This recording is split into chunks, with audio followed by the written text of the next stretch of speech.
Bem-vindos e bem-vindas, né, à nossa disciplina de Ética e Viés de Dados, aqui do Programa de Pós-Graduação em Gestão da Informação da Universidade Federal do Paraná.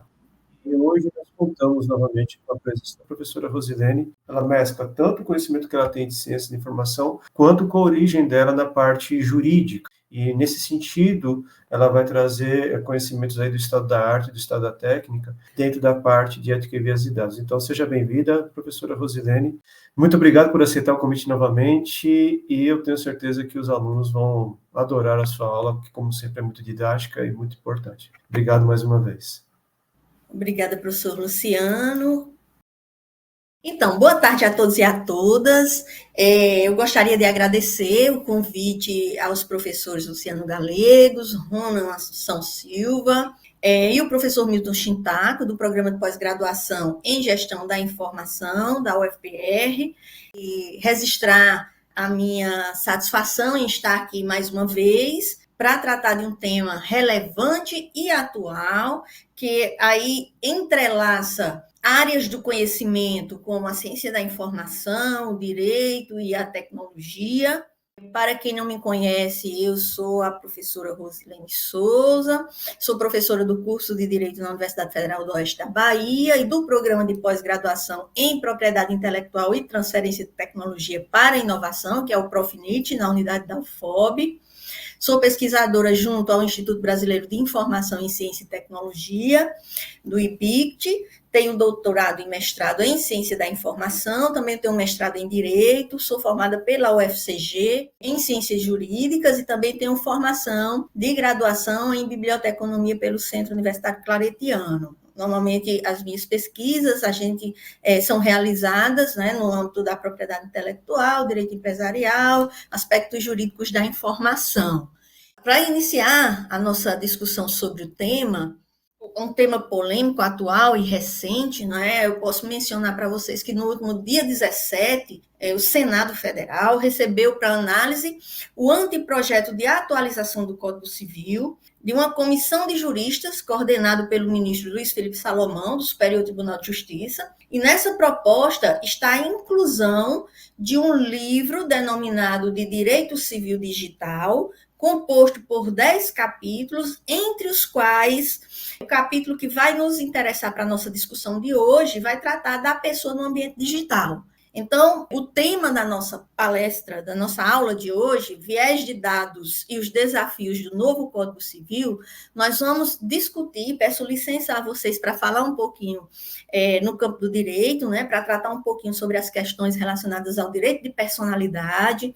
A gente vai tratar um pouquinho desses conceitos, o que é a personalidade, o que é a pessoa, qual é a relação, digamos assim, do Código Civil com a questão da sociedade da informação. Nós vamos tratar nessa relação do chamado capitalismo da vigilância e, na sequência, trazer o foco do viés de dados e despersonalização da personalidade, né? A gente vai ver essa relação, o que é que significa essa despersonalização da personalidade, tratar um pouquinho da PEC número 29 de 2023, né? Para verificar justamente essa questão do viés algoritmo, né? O que é que isso está sendo colocado, qual é a proposta dessa PEC enquanto projeto de emenda constitucional, tratar um pouquinho dos desafios do Código Civil, e aí a gente centrar a nossa discussão nos chamados neurodireitos, né?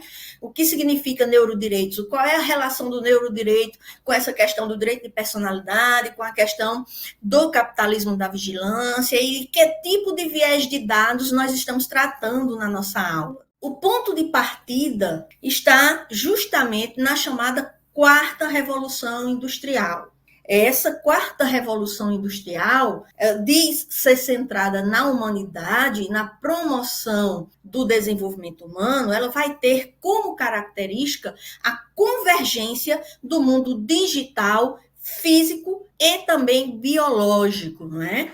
Essa convergência entre esses três mundos, o digital, o físico e o biológico, vai acarretar, né, uma preocupação constante para os civilistas, no sentido de que essa convergência tem se tornado algo que tem refletido diretamente na vida das pessoas, né? E de que forma isso tem se manifestado na vida das pessoas. Antes da gente tratar do tema vieses de dados e essa nova, digamos assim, esses desafios no novo Código Civil, de Direito Civil, é importante que a gente discuta esses dois pontos, digamos assim, que são significativos para a nossa discussão, que é a relação do direito civil e da sociedade da informação, e também os conceitos de pessoa e personalidade. Para depois dessa discussão, a gente se situar sobre esses conceitos, né? A gente se situar sobre o conceito de pessoa, sobre o conceito de personalidade, como vem essa origem e como ela se estrutura no âmbito do direito, né? Enquanto personalidade, para, na sequência, a gente tratar um pouquinho das questões relacionadas à sociedade da vigilância e os desdobramentos sobre o tema, abordando-se que se compreenda de uma forma mais específica o que a gente pode denominar por despersonalização da personalidade. É um tema que é discutido pelos civilistas, em particular Nelson Rosenwald, ele discute bastante esse conceito, né, da despersonalização da personalidade, e depois tratarmos dos vieses algorítmicos e do neurodireito. Em se tratando especificamente sobre os direitos de personalidade, a gente pode questionar o que são, quais são esses direitos de personalidade, como eles são efetivamente colocados no âmbito do direito civil. E aí é preciso a gente voltar primeiro a essa discussão, a essa relação do tema com sociedade da informação e com o direito civil, mais especificamente, principalmente porque a gente, no contexto da sociedade da informação, a gente precisa entender a sociedade da informação como um modelo de organização da sociedade em que a informação adquire contornos relevantes nas várias dimensões da vida humana e, em particular, em especial, nas relações econômicas desde o século XX. Em se falando e em se tratando dessa relação da sociedade da informação com o direito civil, a gente pode dizer que a sociedade da informação ela serve de fundamento para a compreensão do direito privado. Além disso, as suas implicações jurídicas no mundo digital e também em relação à constante evolução da tecnologia. Então, feita essa relação do direito civil, compreendendo a sociedade da informação como seu fundamento, como fundamento para essa relação, para as implicações jurídicas relacionadas ao mundo digital de uma forma geral, a gente precisa dizer que o Código Civil ela vai disciplinar as relações jurídicas com foco nas relações jurídicas privadas que envolvem pessoas, né? Essa relação jurídica ela vai se dar entre pessoas, de pessoa a pessoa, seja ela considerada uma pessoa física, uma pessoa jurídica, entendida a pessoa física como uma pessoa natural, conforme determina o próprio Código Civil, e aí a gente vai discutir um pouco esses conceitos, né? Então, para discutir o que são direitos de personalidade, a gente traz alguns aspectos bem importantes dessa discussão, que surge o conceito de pessoa, né? A gente sabe que o conceito de personalidade ele está umbilicalmente ligado ao conceito de pessoa. E essa questão da discussão do conceito de pessoa, ela entra lá entre os doutrinadores da Igreja Católica, onde se discute nos anos 325 depois de Cristo, onde os doutos da Igreja Católica vão discutir ali uma discussão conceitual que não se dá em face especificamente do termo pessoa, né? Mas sim de qual natureza jurídica atribuir à figura de Jesus Cristo, né? Se adotaria ali uma natureza, digamos assim, exclusivamente divina ou se não se tratava de uma unicamente humana. E a partir dessas discussões surge aí a denominação, né, de pessoa humana. E isso aí vai sendo aperfeiçoado, discutido ali no período medieval, né, quando São Tomás de Aquino, na sua Suma Teológica, vai trazer e abordar o tema da figura humana como homem composto de uma substância espiritual e corporal. Na sequência, passando por uma visão de uma ética kantiana, em que Immanuel Kant vai defender que apenas o ser racional possui essa faculdade de agir. E essa racionalidade ela é compreendida como uma racionalidade dotada de vontade. E essa racionalidade ela seria uma espécie de razão, chamada de razão prática, E os seres dotados de razão, eles são denominados de pessoas, né? E não podem servir como um meio em função do seu livre-arbítrio e, portanto, passa a ser considerada um fim em si mesma. E nessa perspectiva, o Código Civil ela vai trazer essa ideia, né, do começo da personalidade natural. Quando é que começa a personalidade natural? E esse conceito de personalidade ligada ao conceito de pessoa, ele surge, parece ser óbvio quando a gente fala assim em pessoa natural, na percepção de que o conceito de personalidade está intimamente ligado à ideia de pessoa, né? Parece óbvio, mas é uma discussão que retoma os processos históricos antigos, em que, por exemplo, no direito romano, o escravo era tratado como coisa e não como sujeito, né? Então, ocupava uma relação jurídica ali como uma situação de objeto, e não de pessoa, e não de sujeito. Então, a personalidade, ela passa no entendimento do nosso Código Civil ao conceito básico de ordem jurídica. Essa personalidade, ela é colocada como uma qualidade, como um atributo do ser humano. O Código Civil traz essa perspectiva de que todo aquele que nasce com vida torna-se uma pessoa. E quando ele diz assim, todo aquele, ele traz uma característica desses atributos de personalidade no sentido universalista, quando ele traz lá no artigo 1º do Código Civil que toda pessoa é capaz de direitos e deveres na ordem civil. E aí ele traz essa perspectiva universalista da pessoa humana. E aí, quando ele diz que todo aquele que nasce com vida torna-se uma pessoa, ele vai trazer aí a perspectiva do artigo 2º do Código Civil, que vai dizer que a personalidade civil da pessoa começa com o nascimento com vida. Embora ele ponha a salvo, desde a concepção, os direitos do nascituro, mas a personalidade civil da pessoa humana começa com o nascimento com vida. Então, todo aquele que nasce com vida torna-se uma pessoa, ou seja, ele adquire a personalidade, certo? Então, a personalidade ela é tratada no âmbito do Código Civil como uma qualidade ou um atributo do ser humano, e define-se como uma aptidão genérica para adquirir direitos e contrair obrigações ou deveres na ordem civil. O Código Civil ele vai reconhecer esses atributos de personalidade como sendo de universalidade ao tratar, ao fazer referência ali a toda pessoa que é capaz de direitos e deveres na ordem civil. Quando a gente fala de direitos de personalidade, o que isso significa? Se a personalidade é um atributo, se a personalidade é uma qualidade da pessoa humana, do ser humano, então o que significa direitos de personalidade? E aí eu trago o conceito de Maria Helena Diniz, que é um conceito bem interessante, porque ela coloca o direito de personalidade como direitos subjetivos da pessoa. E esses direitos subjetivos da pessoa consistem na defesa do que lhe é próprio, ou seja, de sua integridade. Então, a qual tipo de integridade esses direitos subjetivos estão vinculados? Eles estão vinculados a uma integridade física, relacionadas ao direito à vida, ao alimento, à disposição do próprio corpo, vivo ou morto, não é?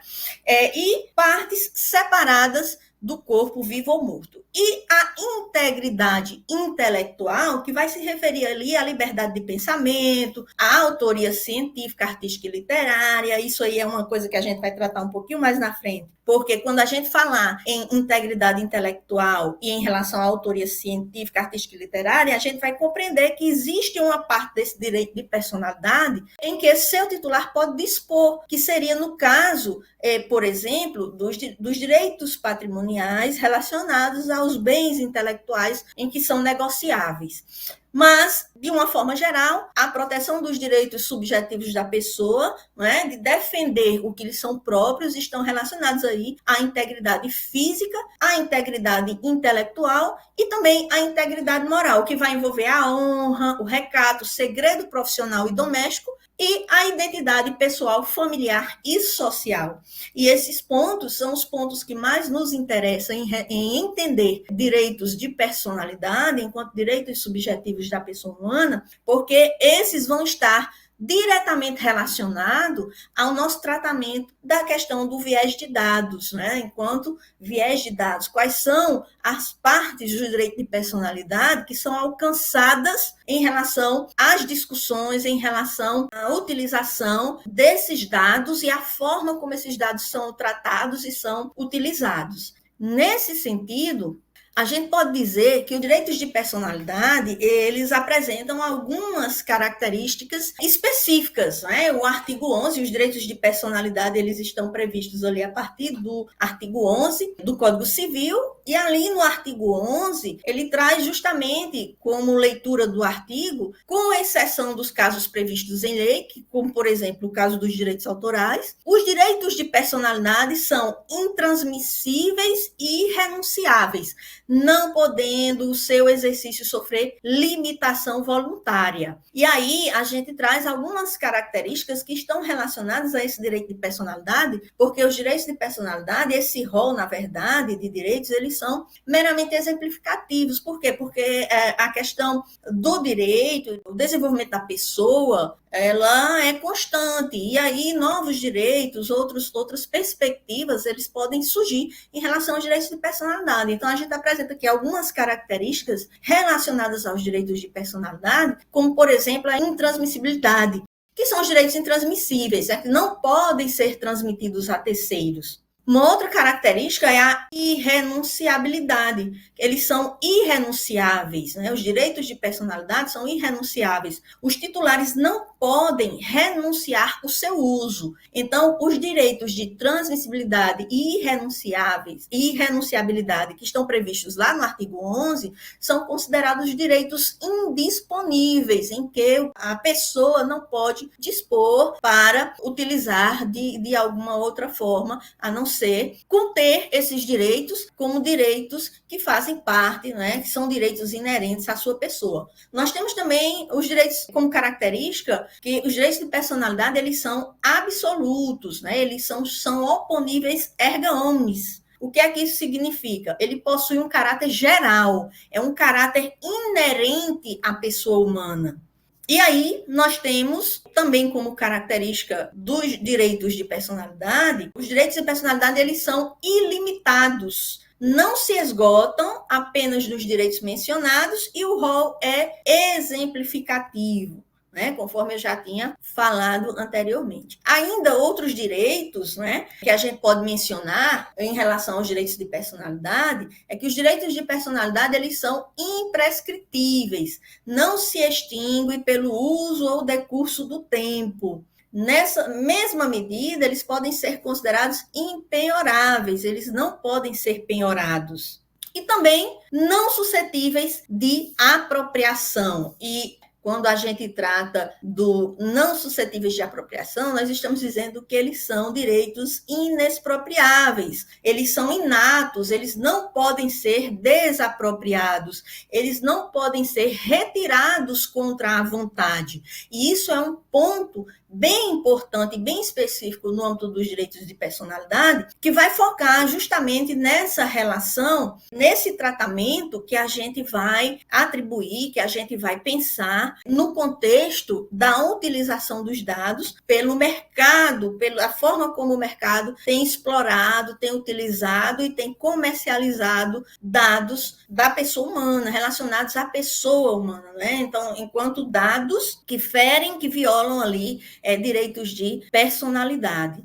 E aí nós temos que os dados, esses direitos de personalidade também são direitos vitalícios, adquiridos na concepção e que se estende durante toda a vida da pessoa humana. Então, nesse contexto, quando a gente trata do capitalismo da vigilância, e é um tema assim bem relevante que a gente pode fazer relação ao tema dessa nossa aula, né, é a obra de Shoshana Zuboff.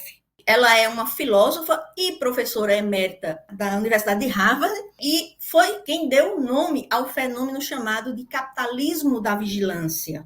A obra do capitalismo da vigilância vai envolver aspectos que estão relacionados justamente à desconsideração pelo mercado de uma forma geral, né, por uma economia digital de uma forma geral, em relação justamente aos limites privados da experiência humana e à integridade moral do indivíduo considerado como autônomo, a autonomia privada do indivíduo levada em consideração.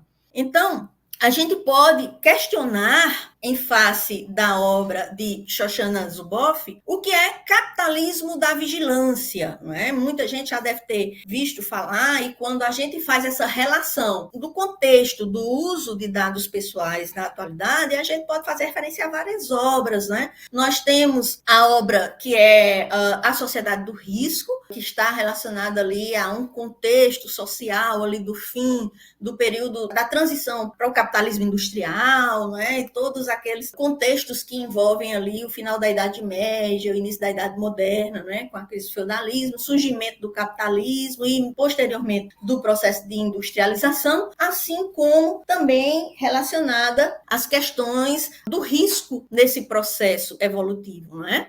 E aí, essa obra que vai tratar ali da teoria do risco, né, de Ulrich Beck, ela vai trazer todo esse contexto, digamos assim, como pano de fundo de todas essas mudanças, os avanços que vêm surgindo com a industrialização, numa terceira revolução industrial, e aí a gente chega na quarta revolução industrial, podendo falar no capitalismo da vigilância, propriamente dito. Né? Esse capitalismo da vigilância que Shoshana Zuboff vai trazer, ela vai conceituar esse capitalismo da vigilância justamente na perspectiva de uma nova ordem econômica que vai reivindicar a experiência humana como uma matéria-prima gratuita para justamente práticas comerciais dissimuladas de extração, prevenção e venda de produtos no mercado. Então, ela vai colocar essa visão do capitalismo de vigilância como uma lógica econômica parasitária na produção de bens e serviços que é subordinada a uma nova arquitetura global de modificação de comportamento. Então, o foco da obra de Shoshana Zuboff está, ao tratar do capitalismo da vigilância, em evidenciar justamente essa nova ordem econômica que ela vai chamar de uma funesta mutação do capitalismo, marcado pela concentração de riqueza. E aí ela vai fazer uma relação ali entre o capitalismo discutido em face do desenvolvimento do capitalismo industrial na perspectiva de Marx. Esse capitalismo da vigilância, ele vai reviver justamente essa forma de capitalismo, só que não com foco no trabalho, mas com foco na experiência humana. Então, o capitalismo da vigilância está com foco na exploração justamente da experiência humana. Ele vai reivindicar de maneira unilateral a experiência humana como uma forma, como uma matéria-prima, que é explorada gratuitamente para a tradução em dados comportamentais. Ela vai dizer que uma ameaça significativa para a natureza humana por meio justamente desse capitalismo de vigilância, que é a manufatura dos produtos de predição, de uma previsão através de coleta de dados, que são convertidas em informação que vão levar ali ao mercado, a comercialização no mercado, para o que ela chama de mercado de comportamentos futuros, daquilo que pode ser explorado através dos dados das pessoas e podem ser utilizados como uma forma de mercado de comportamentos futuros através de predições realizadas ali com a análise desses dados. E aí ela coloca justamente a questão de uma expropriação do direito humano. Nós vimos ali nas características dos direitos de personalidade, nós vimos ali a característica da expropriação. E aí ela faz referência justamente a esse ponto, que o capitalismo da vigilância trata de uma expropriação de direitos humanos que podem ser mais bem compreendida como um golpe vindo de cima, uma destituição da soberania dos indivíduos. Então, uma destituição da própria autonomia, da própria personalidade dos indivíduos. Então, nesse contexto, ela vai dizer que a dinâmica competitiva desses novos mercados leva os capitalistas da vigilância a adquirir fontes cada vez mais preditivas de superávit comportamental. E ela faz essa relação do superávit comportamental justamente pelas informações coletadas a partir de dados disponíveis das pessoas na internet. E aí esses dados não é só a forma como são utilizados e são disponibilizados pelas pessoas na internet, mas a forma de utilizar as vozes, as personalidades e as emoções das pessoas, né? A análise preditiva desses tipos de dados que são considerados pelo mercado. E aí, nesse sentido, os capitalistas de vigilância, eles descobriram que os dados comportamentais mais preditivos provêm da intervenção no jogo. E aí eu abro uma aspas aí nesse termo, intervenção no jogo, que é justamente onde o mercado entra como forma de interessado nesses dados para converter esses dados em produtos e serviços que possam trazer essa modificação do comportamento, induzir a essa modificação do comportamento e ao controle dessa autonomia privada que as pessoas têm. Através de quê? De incentivar, né, do modo de incentivar, persuadir, sintonizar e arrebanhar comportamentos em busca de resultados lucrativos. Nesse contexto, pressões de natureza competitiva provocaram e provocam mudança, né, na qual os processos de máquina automatizados não só conhecem nosso comportamento, como também moldam nosso comportamento em escala. E, nesse sentido, ela traz uma afirmação bem importante, que é: não basta mais automatizar o fluxo de informação sobre nós. A meta agora é nos automatizar. Então, é um termo bem específico que ela utiliza quando ela diz assim: a meta agora é nos automatizar. Em outras palavras, nós estamos dizendo que a meta agora é interferir na autonomia das pessoas, né? Na forma em que possam moldar e dominar esse comportamento das pessoas em escala. E isso, gente, nos traz, ela coloca um termo, ela usa um termo na obra dela, que é: o mestre dos fantoches não é fantoche. O que é que ela quer dizer com isso? Ela quer dizer que o capitalismo da vigilância não é a tecnologia em si. Quando a gente se depara com um posicionamento nesse sentido de mostrar, como a Shoshana Zuboff coloca, né, essa ideia do capitalismo da vigilância, às vezes a gente fica pensando: mas será que é assim mesmo? Será que o uso da tecnologia é tão prejudicial nesse sentido? Né? E aí ela traz justamente esse posicionamento, que o capitalismo da vigilância, quando a gente fala em capitalismo da vigilância, nós não estamos falando da tecnologia propriamente dito, mas as formas como essa tecnologia, elas são utilizadas, elas são direcionadas e elas são colocadas à disposição do mercado para transformar, para moldar o comportamento da sociedade. Então, ela coloca justamente como uma lógica que permeia a tecnologia e direciona numa ação.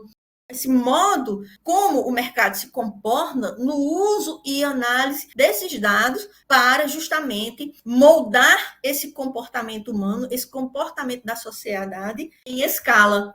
E aí vem a grande pergunta: nós já falamos de pessoa, de personalidade, nós já falamos da sociedade da vigilância, mas aí vem o grande questionamento, que é o que nos interessa. É tratar de vieses de dados, mas que tipo de vieses de dados nós iremos nos referir?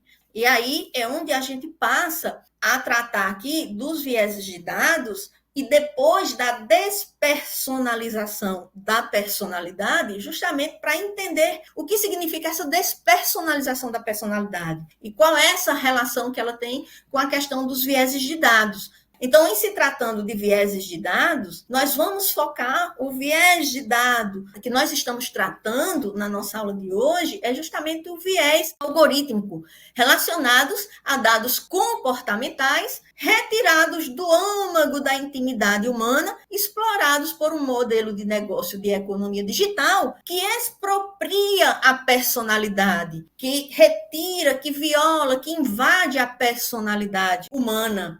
E aí a gente pode dizer que nessa perspectiva vai discutir o controle de dados que desapropria a essência humana, que a gente pode chamar essa desapropriação da essência humana de despersonalização, pelo uso de predições que visam anteceder comportamento humano e vai um pouco além disso, não só de anteceder o comportamento, mas de modificá-lo, de adequá-lo, de direcioná-lo aos interesses do mercado.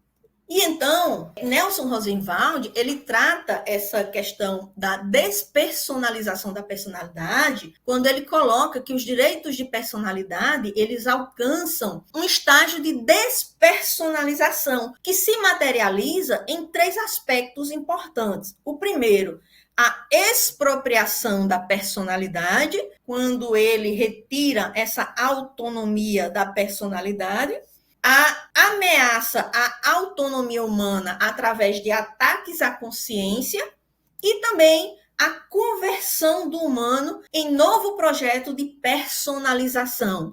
E aí, a gente pensar nessa despersonalização da personalidade como um projeto que atua ali em ciclo, quando ele desapropria a personalidade, ele usa da tecnologia, ou ele usa de técnicas específicas para ataque à consciência, para modificação do comportamento humano e converter essa modificação através dessa violação da autonomia num novo projeto de personalização. E que novo projeto de personalização seria esse que a gente pode falar? E aí a gente vem observar aqui que em relação à expropriação da personalidade, a gente está falando de uma experiência humana convertida em dados comportamentais. É pegar tudo que faz parte da personalidade humana, da experiência humana e converter em dados comportamentais.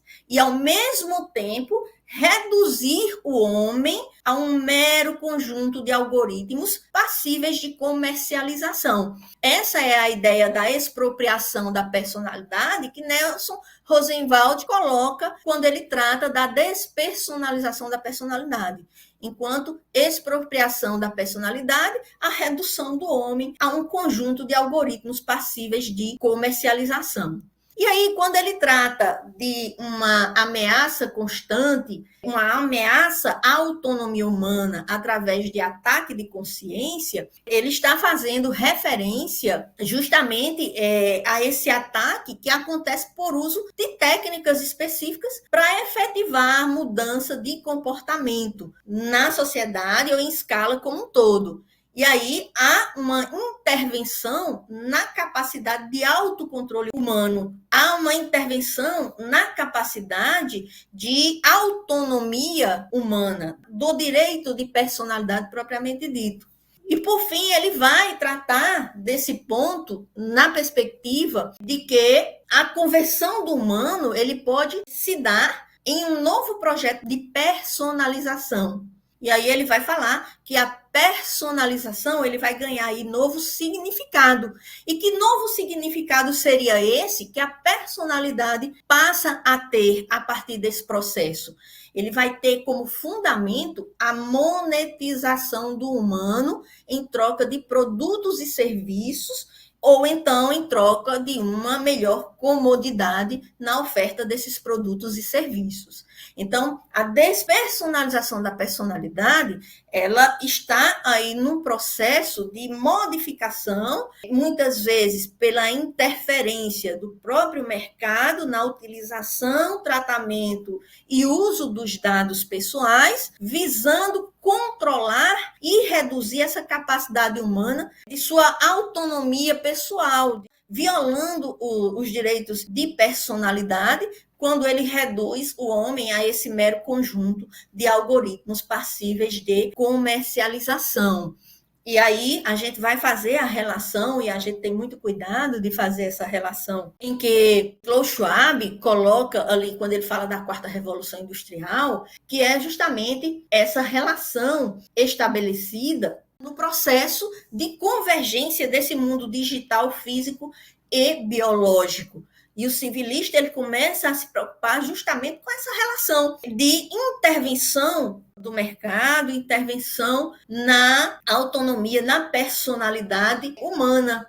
E dito isso, a gente vem para uma outra questão que é importante. Então, o direito em si e o direito civil e civilistas têm se preocupado bastante com esse posicionamento, mas numa visão, numa perspectiva de que evite o mercado a observar e utilizar dados para oferta de produtos e serviços. Não é esse o sentido, não é travar a economia, não é desviar a economia, mas sempre oferecer um fluxo correto desses dados e informações para que não possa violar dados, direitos, né, de personalidade. Se a gente for tratar de forma geral, assim, numa perspectiva, em que contexto, onde se enquadra o direito de personalidade, né? A gente pode dizer que se a gente, óbvio, com diferenças específicas, mas a grosso modo a gente pode dizer que na perspectiva internacional nós estamos falando de direitos humanos, na perspectiva interna do país nós estamos falando de direitos fundamentais previstos constitucionalmente. E no âmbito do direito civil infraconstitucional nós estamos falando dos direitos de personalidade.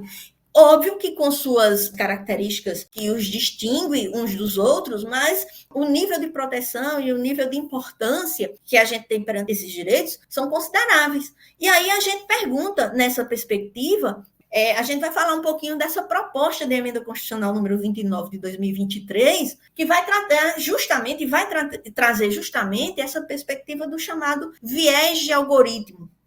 Então, vem a grande questão. Qual viés de dados a proposta de emenda constitucional número 29 de 2023 está tratando?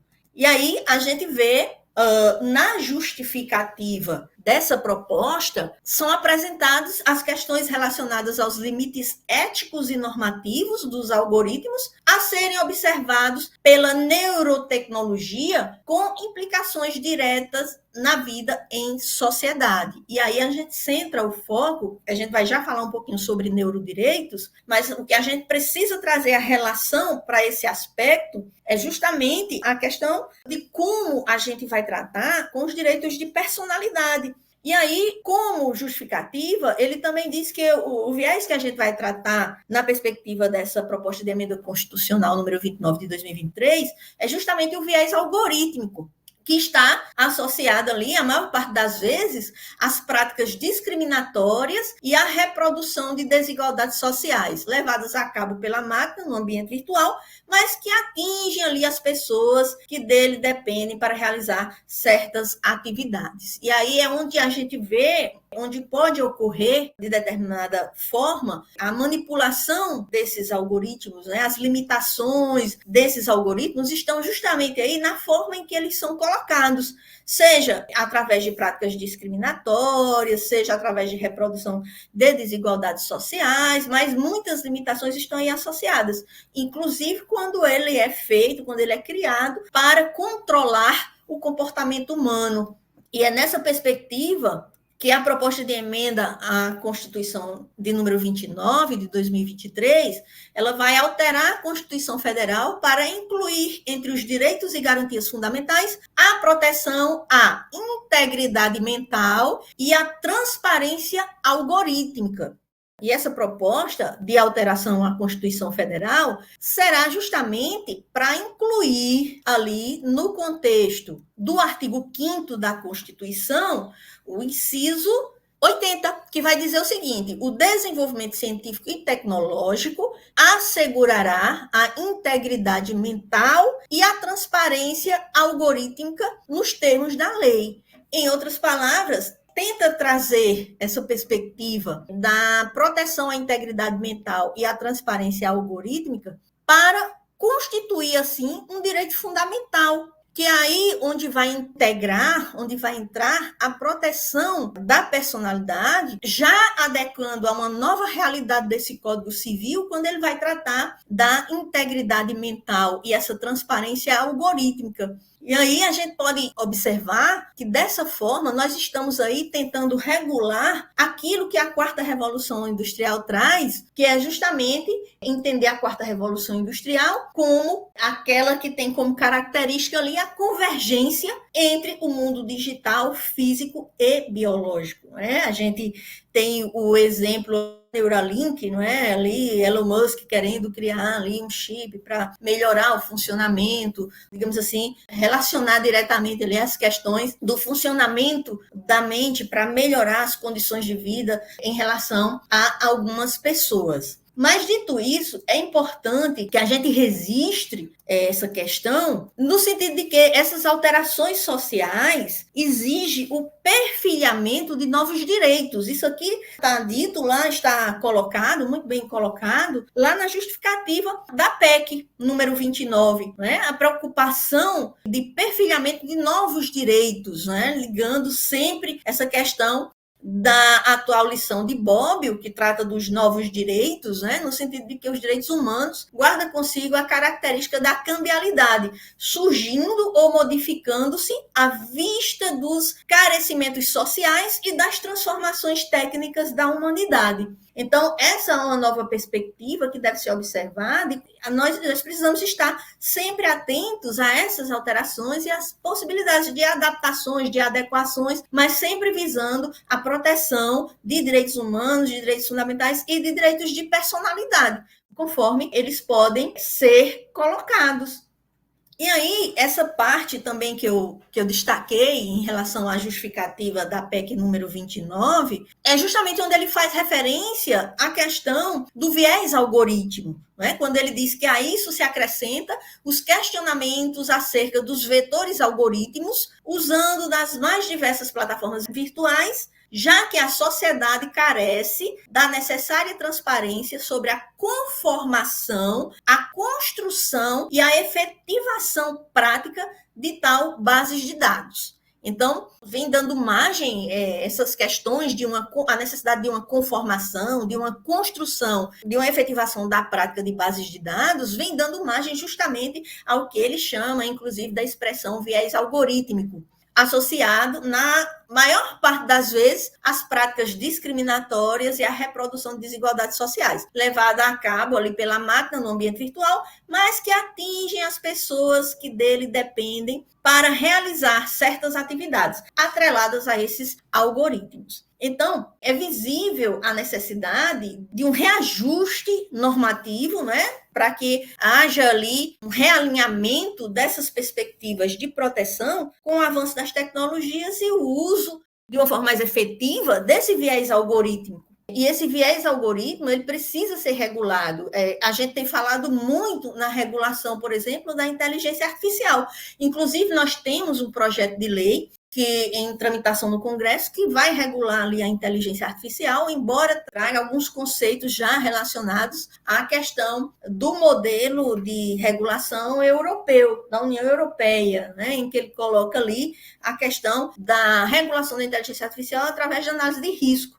Mas, dessa perspectiva, o que é importante a gente dizer é que todo esse contexto do uso das tecnologias, dos viés algorítmicos, eles precisam ser acompanhados pela evolução normativa, pela evolução legislativa, em relação a resguardar e regular determinadas situações jurídicas, né, de determinadas relações jurídicas, principalmente no campo das relações privadas, né, que se dão ali entre pessoas, para justamente atuar e justificar de forma mais específica toda essa questão relacionada ali aos dados. E por isso vêm os desafios do Código Civil. Quais são os desafios do Código Civil nessa perspectiva? Então, a gente pode dizer, em relação a esse questionamento, quais são os desafios enfrentados pelo Código Civil, a gente pode dizer que o processo de globalização da economia, avanço das tecnologias de informação e comunicação e esse novo modelo de economia digital vai exigir mudanças desafiadoras para as relações entre particulares, em especial e em particular, essa regulação no contexto do próprio direito civil e dentro da perspectiva do próprio Código Civil brasileiro. Então, de forma geral, o direito civil,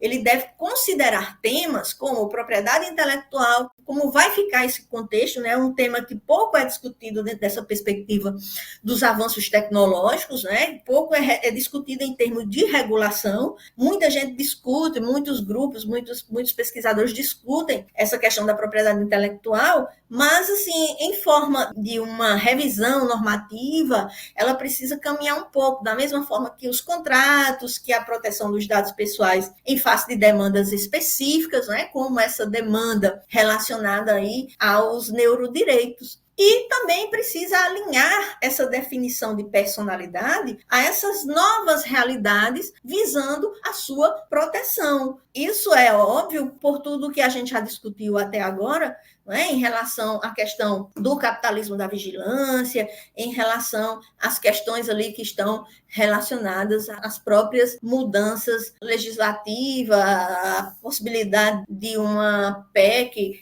ser aprovada, que regule essa questão do viés algorítmico, né, que a gente possa acompanhar mais especificamente essas questões. Assim como também a capacidade do direito civil de enfrentar mudanças e regular novas relações jurídicas, né? Essas novas relações jurídicas que vão surgindo aí no contexto da sociedade da informação, sendo a sociedade da informação o fundamento para o direito civil e suas relações com o direito digital e com os avanços tecnológicos que vêm surgindo no dia a dia. E também entender os reflexos das tecnologias nas relações socioeconômicas, visando garantir a proteção dos direitos de personalidade.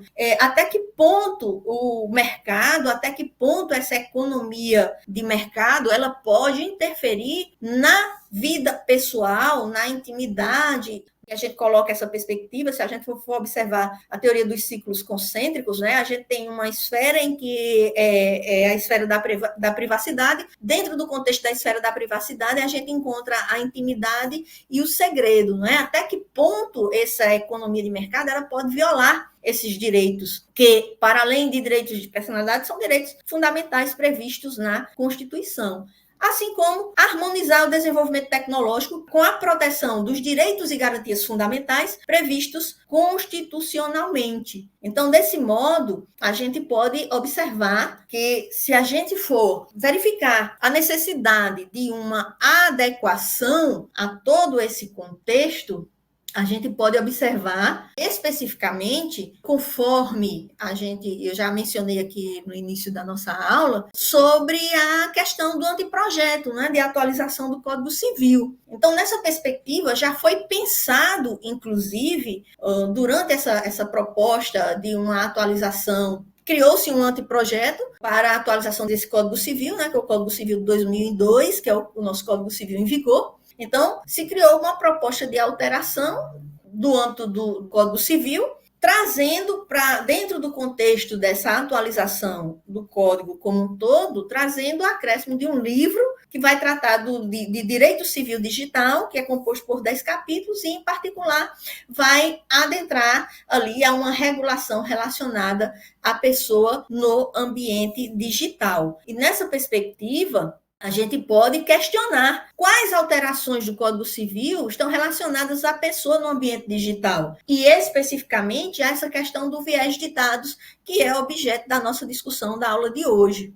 Então, nesse sentido, a proposta que é apresentada ali no livro, no capítulo que vai tratar sobre o direito civil digital, nós temos como objetivo do direito civil digital regular ou fortalecer o exercício da autonomia privada, a preservar a dignidade das pessoas e a segurança do seu patrimônio, bem como apontar critérios para definir a licitude e a regularidade dos atos e das atividades que se desenvolvem no ambiente digital. E aí é muito importante, eu trouxe isso aqui, por óbvio, ele está em processo de tramitação, né? Vai entrar como projeto de lei pelo Senado, e aí vão ser discutidas a possibilidade de aprovação. Mas o fato é que a proposta já traz uma regulação do direito digital no contexto do direito civil, justamente visando fortalecer o exercício dessa autonomia privada para o qual o direito civil protege.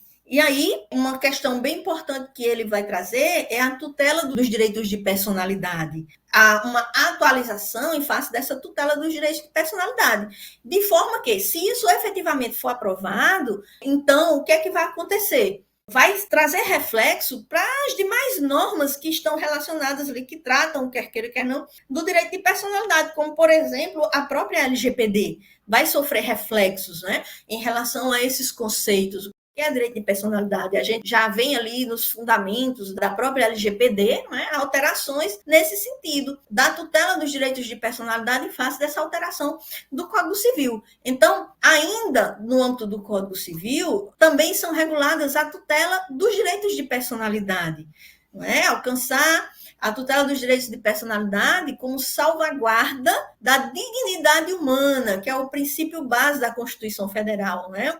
E aí, alcançar outros direitos e deveres que surjam no progresso tecnológico, impondo aos intérpretes dos fatos que ocorram no ambiente digital atenção constante para as novas dimensões jurídicas desse avanço.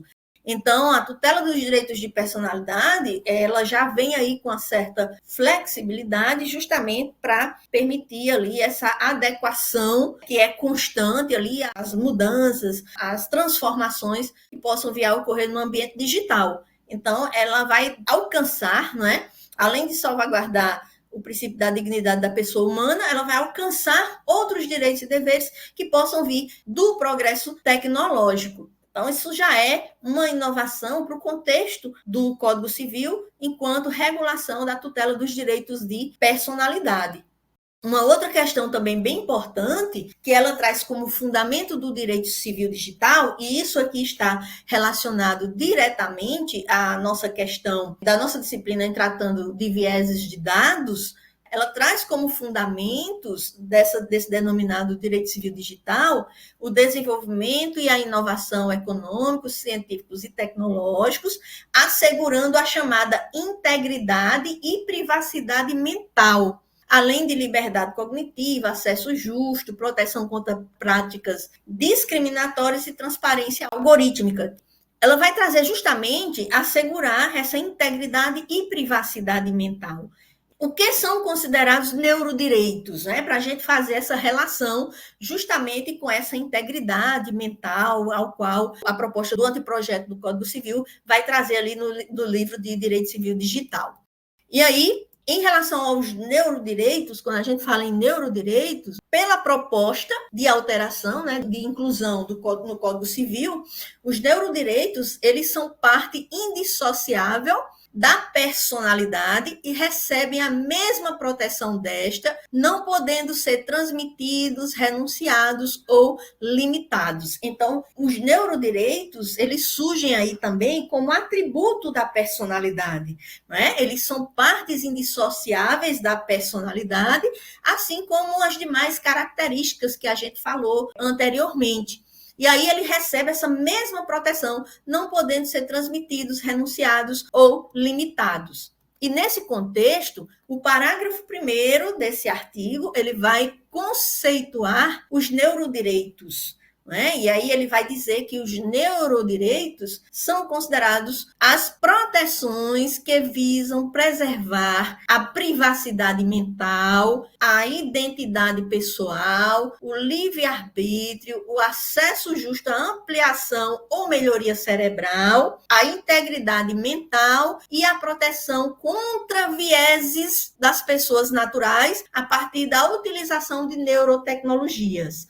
Então, quando a gente conceitua o neurodireito, a gente vai fazer referência no âmbito da proposição da alteração do Código Civil, ele vai fazer referência justamente a essa questão da preservação da privacidade mental e também do acesso justo à ampliação ou melhoria cerebral e a integridade mental, justamente colocando aí a proteção contra vieses em relação às pessoas naturais. Né? As pessoas naturais, que são aquelas conceitos de pessoas que estão relacionadas ali diretamente ao conceito de personalidade. E aí ele vai conceituar como garantia a toda pessoa natural os seguintes neurodireitos. E aí ela vai conceituar o direito à liberdade cognitiva, vedado o uso de neurotecnologias de forma coercitiva ou sem consentimento, está aí um ponto bem importante, que é fortalecer aquele princípio que a gente tem falado tanto, que é o direito de consentimento do titular do dado, né, para fornecer esses dados,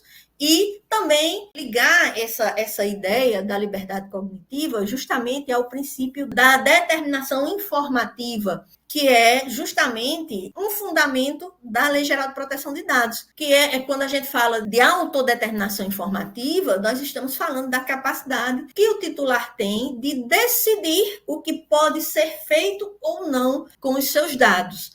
Mas aí, quando a gente vai falar de direito de personalidade, a gente tem que lembrar que, em relação ao direito de personalidade, existem ali, através das características do direito de personalidade, existem ali características como a indisponibilidade, você não pode dispor desses direitos, né? Eles são imprescritíveis, eles não podem se extinguir pelo uso ou pelo decurso do tempo, né? Eles são intransmissíveis, eles são irrenunciáveis, né? Eles não podem ser transmitidos a terceiros, ou não podem ser renunciados pelos seus titulares. Mas aí a gente vai também falar em relação aos neurodireitos do chamado direito à privacidade mental.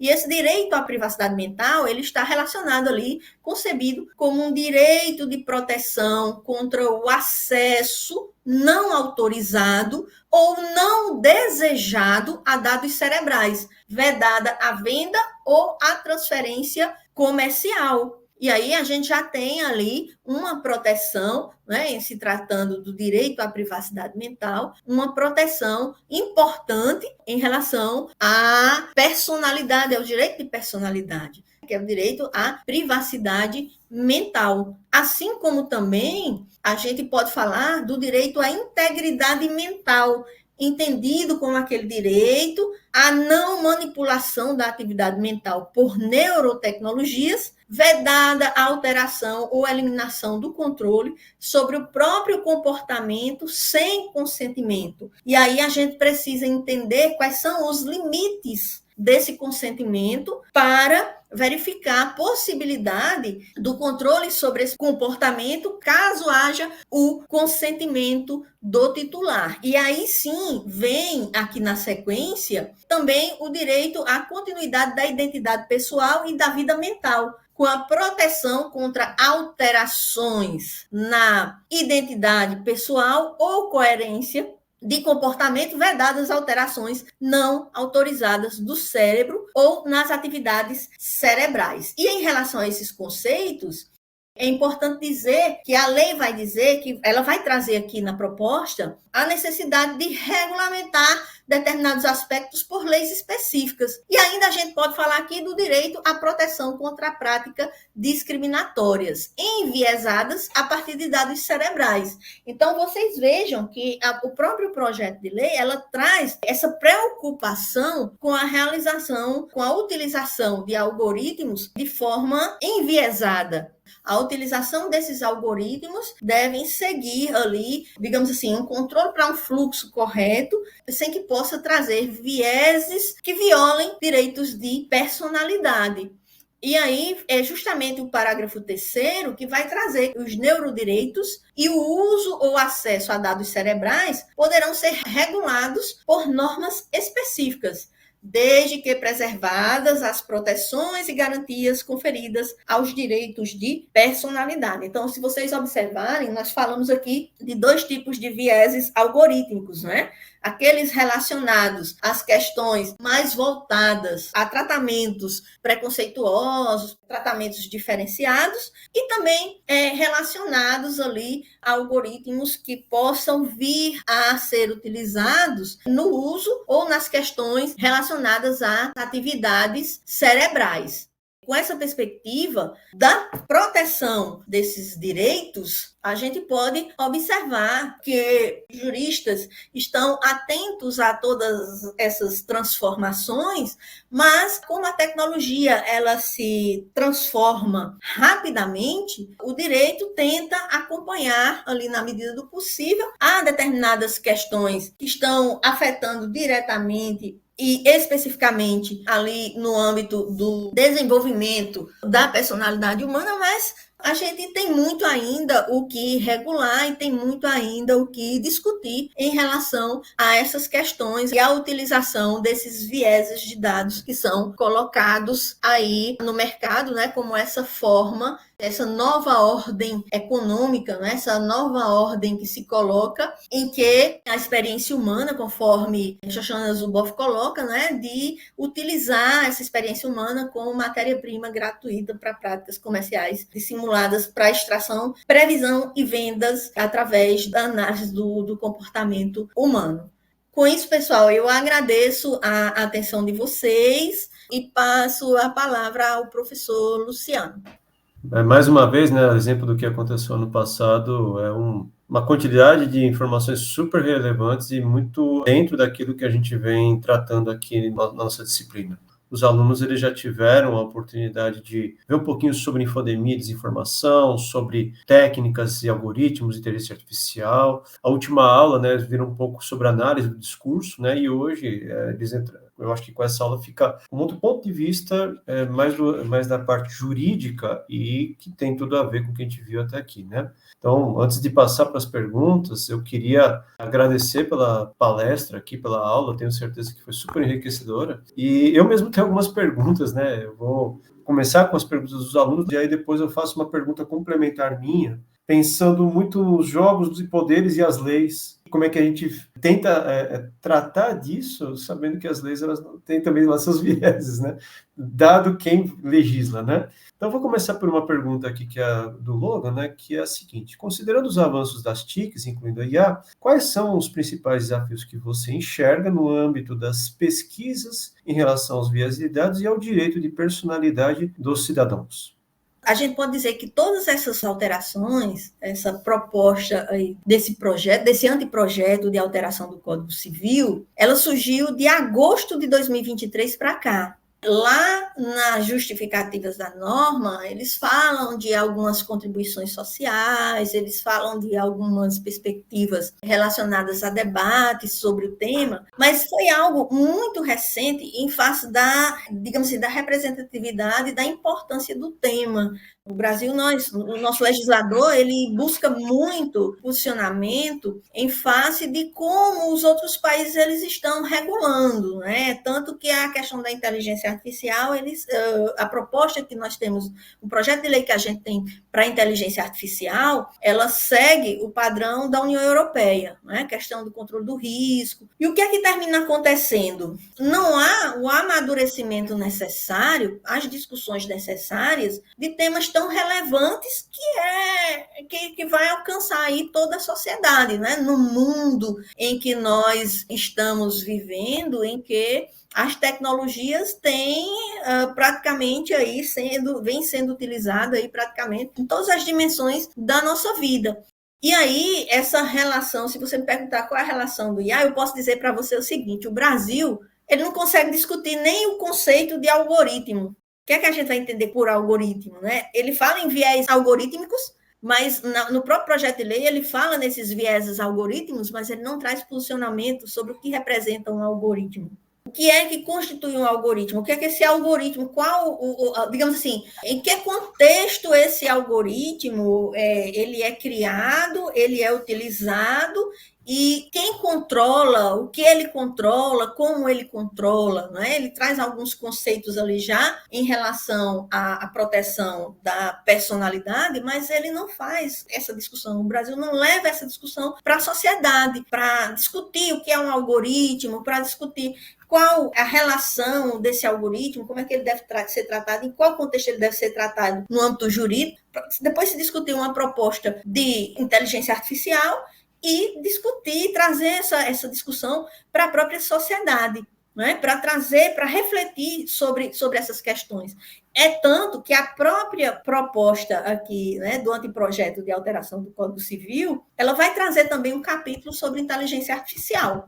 E aí a gente pergunta, vai ter um alinhamento desse capítulo de inteligência artificial com a proposta do projeto de lei que já tramita no Congresso Nacional? Há um alinhamento dessas perspectivas? Em que contexto essa regulação da inteligência artificial ela vai ser colocada? Pensando numa regulação no contexto do âmbito do Código Civil que vai regular diretamente ali as relações jurídicas privadas entre as pessoas, né? Seja pessoas naturais ou seja pessoas jurídicas. Essa questão é uma visão jurídica, óbvio, a gente não coloca isso como, digamos assim, uma barreira ao uso das tecnologias, né? A importância que os algoritmos têm, a inteligência artificial tem para o avanço da sociedade, né? É tanto que quando o Klaus Schwab ele fala na quarta revolução industrial, ele diz Klaus Schwab, ele é presidente do Fórum Econômico Mundial, mas ele deixa claro no seu livro sobre a quarta revolução industrial, aplicando a quarta revolução industrial, ele deixa muito claro que essa quarta revolução industrial, ela é centrada na humanidade e o objetivo dela é promover o desenvolvimento humano. A gente está tratando de um viés jurídico do algoritmo, mostrando na perspectiva da professora Shoshana Zuboff, justamente essa perspectiva de que um uso atrelado a uma proposta de, digamos assim, uma ordem econômica mundial que viola direitos de personalidade. Não deixa de ser um viés de análise do algoritmo na perspectiva jurídica. Não é? Na perspectiva de que o legislador sempre tem de proteger direitos que estão ali relacionados à proteção da dignidade da pessoa humana, enquanto direito fundamental, e também o direito de personalidade, que está ligado ali mais especificamente às questões voltadas nos vieses que estão relacionados ali à integridade, né? O direito subjetivo das pessoas enquanto um conceito de personalidade, o direito subjetivo das pessoas de defender o que lhe é próprio em relação à sua integridade intelectual e integridade moral. Eu fico pensando, Rose, sobre essa questão do direito, levando em consideração também as outras leis que têm alguma relação com a questão dos dados, como a gente está tratando, por exemplo, o Marco Civil da Internet e a LGPD, né? Que teve muita polêmica, né? Justamente porque tinha não especialistas ali tratando do assunto, um monte de brechas e tal, e ao mesmo tempo pensando aqui sobre a questão dos vieses, que você acabou de comentar, quer dizer, tem os vieses do ponto de vista jurídico, tem os vieses do ponto de vista da psicologia social, tem os vieses do ponto de vista matemático, né, matemático e estatístico. E eu fico imaginando o seguinte, será, né, complementando essa pergunta no sentido das leis, será que quem legisla tem acesso, tem consciência desse arcabouço de vieses que pode ter dentro dos dados e do uso dos dados em si, complementando a pergunta que foi feita?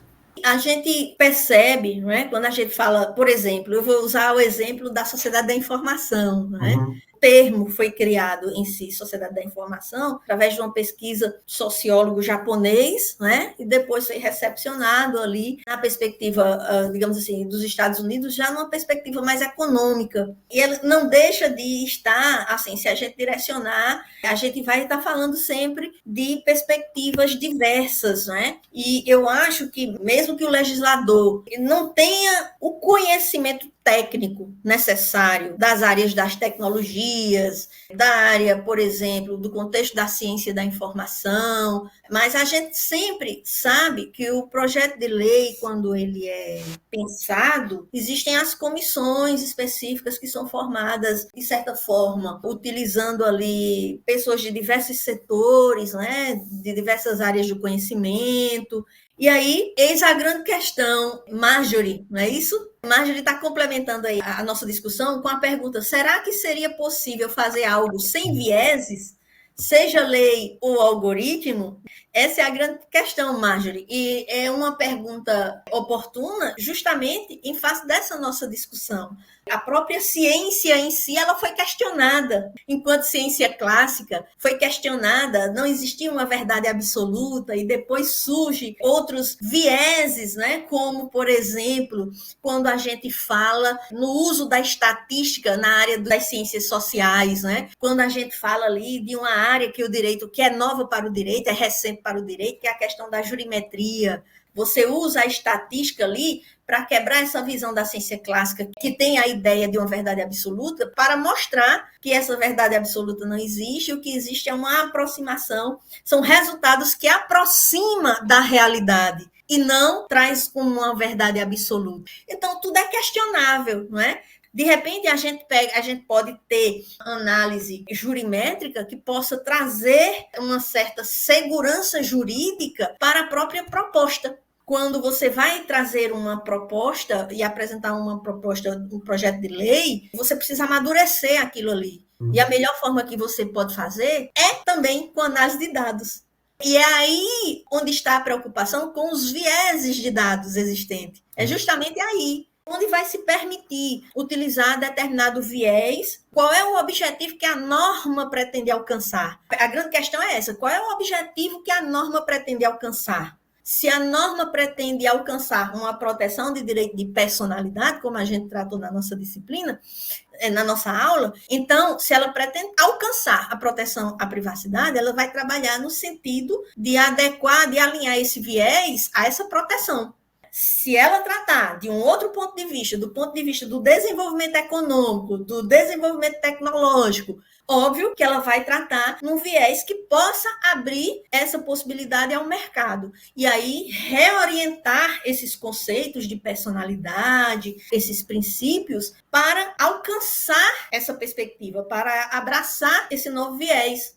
E eu acho que é por aí essa questão. E aí, o que é que falta quando eu digo assim, nossas comissões, elas precisam, óbvio, elas é multissetorial, essas comissões, elas são formadas por pessoas de diversas formações, de diversas áreas, né? O que é importante trazer, nesse momento, a ideia de que o que é que a gente pretende regular. E aí, pegar e desenvolver, amadurecer as propostas, trazer para a discussão da sociedade, fazer estudos na perspectiva, por exemplo, da jurimetria, para evitar resultados que a aplicação prática da norma ela seja desvirtuada para sentidos ou lacunas que a gente não conseguiu enxergar ainda enquanto discussão da lei.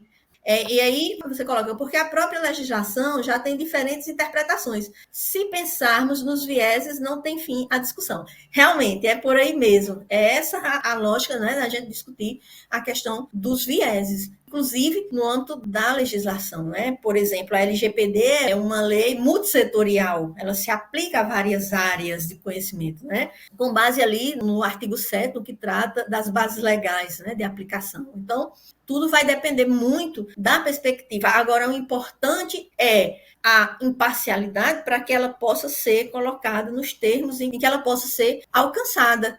E eu acho que, por exemplo, a jurimetria é um instrumento para possibilidades de melhoria.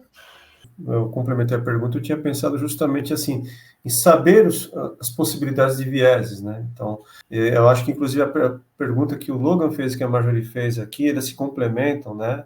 Porque eles estão falando sobre regulação de plataforma e censura. Porque, por exemplo, a gente tem a questão ali dos algoritmos normalmente ser de propriedade particular, né? E eu complemento até no ponto de que esses algoritmos pertencem a empresas que são supranacionais, né? Elas não estão no Brasil, porém os algoritmos atuam no Brasil, né? Nesse sentido de regulação, de censura, essa discussão toda que está tendo, e eu complemento com mais uma coisa, né, Rosa? A gente sabe que muitas vezes quem está ali no legislativo, no executivo, no judiciário, né, tem todo um emaranhado ali de interesses, né? Então, são políticos que são financiados, patrocinados, às vezes de partidos diferentes, que atendem grupos poderosos aí no Brasil e fora do Brasil, né? Nesse sentido, Rosa, como que fica a questão, como você vê essa questão da regulação, censura e a propriedade particular desses algoritmos e, mais do que isso, o acesso aos nossos próprios dados que muitas vezes nós não temos, não é? Como que você vê esse negócio da censura, acesso a dados e os algoritmos que são particulares que a gente não consegue examinar, não tem a IA explicável, né, que a gente gostaria que tivesse? Então, Dois pontos importantes, né? A gente falar dessa propriedade de algoritmo que ultrapassa fronteiras, né? E que no direito a gente chama de, muitas vezes, se regula por meio do chamado transconstitucionalismo, e aí vem vários outros temas relacionados, né, que acontecem e se dão através ali das convenções internacionais, dos tratados internacionais, né? A gente tem visto, por exemplo, a União Europeia, que já tem o Regulamento Geral de Proteção de Dados, né, multando os Estados Unidos, né, evitando, por exemplo, proibindo algumas redes sociais de atuarem, de serem utilizadas na União Europeia por violação de direitos que são regulados no âmbito da União Europeia. Uhum. E isso é tudo muito complexo, isso aí vai variar, eu diria que caso a caso e em relação às normativas desses países, né? O banimento do TikTok nos Estados Unidos é um exemplo desses? É um exemplo desse. Inclusive, na União Europeia também passou por uma situação parecida, justamente nesse sentido. Agora, sim, a gente tratar que forma a gente vai regular essa questão do algoritmo é uma coisa que precisa, óbvio, de uma discussão ampla, mas o caminho, talvez, realmente fosse justamente a regulação por meio das plataformas. Elas têm que ter a responsabilidade de saber o que elas disponibilizam na internet, o que elas coletam, o que elas negociam, qual tipo de dado, qual tipo de algoritmo ali são tratados e qual a finalidade desse tratamento. Isso é importante. Não é uma forma de barrar ou de criar barreiras para a utilização das tecnologias, mas é uma forma de fazer, de construir a possibilidade de um fluxo correto de dados e informações sem violação de direitos, de uma forma geral, direitos fundamentais, direitos de personalidade, de uma forma geral. Essa seria a melhor alternativa? Talvez sim. Há uma resistência muito grande, né? A gente sabe na sociedade, quando a gente fala de regulação das plataformas, né? De regulação dos provedores de acesso, em face dessa questão, né? Do acesso à informação, da liberdade de expressão, não é? Mas a gente tem que entender também que, inclusive, essa alteração do Código Civil vai trazer a questão da ponderação. E como é essa questão da ponderação? É quando há, por exemplo, ali algum choque entre princípios constitucionais, a liberdade de expressão com a proteção de dados pessoais. São dois direitos fundamentais previstos ali na Constituição, que é liberdade de expressão, proteção de dados, liberdade de expressão, liberdade de acesso, e liberdade de expressão, acesso à informação e liberdade de expressão, e proteção de dados. Aí, quando acontece choque entre princípios, ou qual é, em se tratando do neoconstitucionalismo, a gente fala ali da possibilidade de análise de ponderação entre esses princípios. E como funciona essa ponderação? É analisar qual daqueles princípios vai pesar mais, vai se sobrepor no sentido de que ele vai regular melhor, ele vai abraçar melhor aquela determinada situação, né? Então, isso aí deve ser analisado caso a caso, e não desprezando os demais princípios, mas colocando-os de forma em que ele possa atender mais algum viés específico do que outros. Isso aí também é uma alteração que o próprio projeto, aqui, anteprojeto de alteração do Código Civil, vai trazer também, que é essa questão da ponderação. Estou pensando em duas coisas aqui. Uma vai na linha do que a Marjorie pergunta novamente aqui, né, que é sobre responsabilidade, né? Por exemplo, né, lá no passado, né, Rose, quando teve aquele problema da Enron, né, lá nos Estados Unidos, de quem era responsável, por exemplo, quando os dados da saúde financeira de uma empresa deveriam ser responsabilizados, quem seria o responsável, né? E na época não tinha assim, responsável até o surgimento da Sarbanes-Oxley, né? Hoje em dia é o diretor financeiro, né? É o CFO que é o responsável, né? Então, se tiver alguma informação incorreta, a empresa que tem divulgação em bolsa de valores, é o CFO que é responsabilizado e preso. No caso da internet, né, na linha daqui do que a Marjorie perguntou, que eu saiba, não tem, né, um responsável direto, assim, a não ser que seja um hacker, alguma coisa do tipo, né? nesse sentido, não exatamente, mas a pergunta é o seguinte, Rose, só para a gente finalizar, a questão temporal dos dados, né? Então, por exemplo, quem que é o responsável? E a questão temporal dos dados, pensando no seguinte, dependendo do tipo de regulação, né, vai ficar cada vez mais difícil, né, de se surgir empresas que façam algum tipo de concorrência com essas gigantescas, com essas big techs, né? E o poder que elas têm é muito grande, né? Então, por exemplo, o poder que as 4, 5 maiores empresas aí, né, Microsoft, Google, têm, o que elas valem é mais do que o PIB da América Latina inteira, é mais do que da África inteira, né? Então é poder demais, né? Como que fica a questão da responsabilidade, se tem atribuição, por exemplo, de algum tipo de multa e coisa do tipo, da prisão em cima disso daí, e a questão da regulação e, ao mesmo tempo, dando possibilidade de outras empresas surgirem, né? Para a gente poder finalizar. A questão da responsabilidade ainda hoje se discute no âmbito da LGPD. Ainda hoje se discute a possibilidade da LGPD ter colocado claramente como se daria essa questão da responsabilidade, né?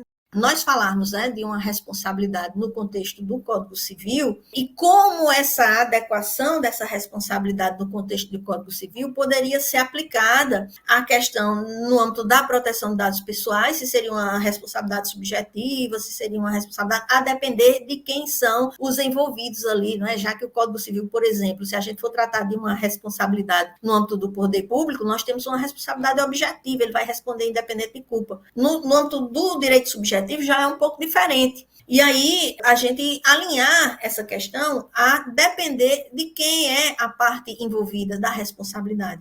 E aí, uma coisa bem importante que para a gente falar de responsabilidade é justamente também observar essas alterações do Código Civil quando ele vai tratar da responsabilidade civil e fazer esse alinhamento dessa responsabilidade tanto às questões do poder público como nas relações privadas. Como vai ficar essa responsabilidade no âmbito das relações privadas? A gente viu ali no âmbito do Código Civil, a questão que foi muito debatida foi a neutralidade da rede. E a quem atribuir a responsabilidade no âmbito de alguma violação em relação ao uso da internet. Surgiram várias normas regulamentando, principalmente no âmbito penal, para regulamentar essas situações todas no âmbito do Marco Civil da Internet, em relação à questão da responsabilidade e na mesma perspectiva da LGPD. Então, essa questão da responsabilidade, ela precisa ser observada, já que a gente vê nessas propostas perspectivas distintas, né? A responsabilidade quer recair em cima do provedor, né? Mas de que forma essa responsabilidade ela pode recair em cima do provedor? É o provedor que precisa controlar ali a entrada e saída de dados e informações.